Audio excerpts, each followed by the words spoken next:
There's a peculiar sadness in being brilliant. We often imagine intelligence as, I don't know, some kind of golden ticket to happiness. But the truth is, many of the most gifted among us really struggle when it comes to love. They find themselves alone, despite their dazzling minds. So why is this? Could it be that the very things we work so hard to develop, our intellect, our wit, our achievements, end up becoming barriers to intimacy?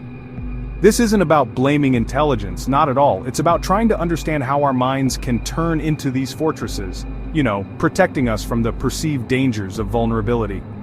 Daniel and Sophia really exemplify this paradox. They're both highly intelligent and accomplished in their fields, and yet their love lives are, well, full of near misses and bitter disappointments. Through their stories, we start to see how the intellectual ego trap is set, often way back in childhood, and how its bars can feel, honestly, impossible to break. From a young age, Daniel was recognized for his sharp mind. He excelled in school, grasping complex concepts almost effortlessly.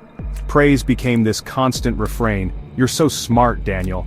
But there was always this subtle undercurrent to the admiration. It was like his worth was somehow tied to his intellect. Over time, and without even realizing it, he began to equate being intelligent with being loved and accepted. This dynamic, it stuck with him into adulthood. He found himself seeking relationships where he could be the smart one, the guy with all the answers. He'd dominate conversations, sometimes even belittle his partner's perspectives without meaning to.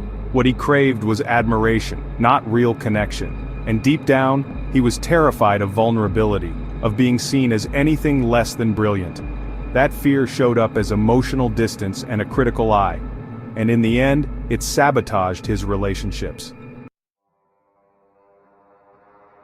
Sophia's story paints, well, a different facet of the same struggle. Growing up, she often felt unseen, unheard.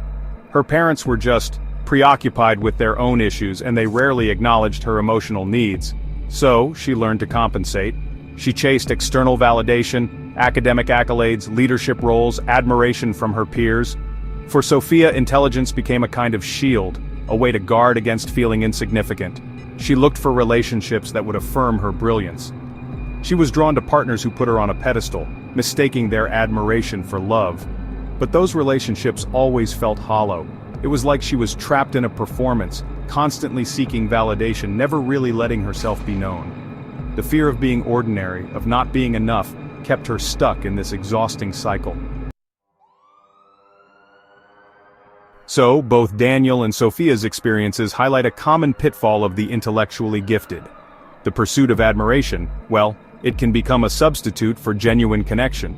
They start building their identities around being the smartest person in the room, and they often mistake intellectual superiority for emotional depth. This need for validation, it usually stems from a place of insecurity. Deep down they fear that without their intelligence they would somehow be unlovable, and that fear, it drives them to control, to dominate, to keep their partners at arm's length. They become, in a way, masters of deflection.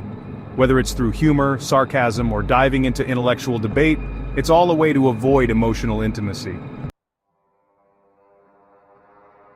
Breaking free from this trap requires a willingness to confront our defenses. We have to, acknowledge that our intelligence, while it's a valuable asset, it's not the full picture of our worth.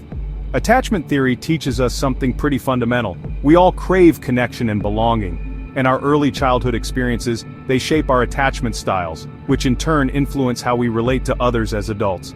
For those who've equated intelligence with love, the path to secure attachment, it means unlearning that harmful equation. It means recognizing that vulnerability, not brilliance, is the bridge to intimacy.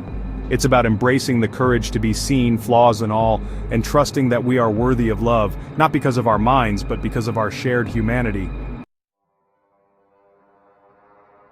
The journey toward genuine connection begins with self-compassion. We have to learn to treat ourselves with the same kindness and understanding that we offer to others. And that means challenging our inner critic, that voice that keeps telling us we're not good enough. It also means acknowledging our fears and insecurities without judgment. Now, here are a few practical steps to help cultivate greater emotional intelligence. First, practice active listening. That means truly listening to understand, not just to respond. Try to put aside your need to be right or to fix things. Just be present with the other person's experience. Second, Embrace vulnerability. Let yourself be seen. Flaws, insecurities, dreams, all of it, because authenticity, well, it's magnetic. And third, cultivate emotional awareness. Pay attention to your emotions and how they show up in your body and behavior. Learn to express your feelings clearly and respectfully.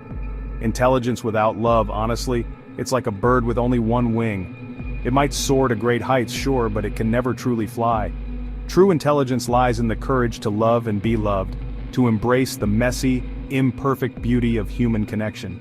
It's in those quiet moments of shared vulnerability, in the gentle touch, in the heartfelt laugh, that we discover what it really means to be alive.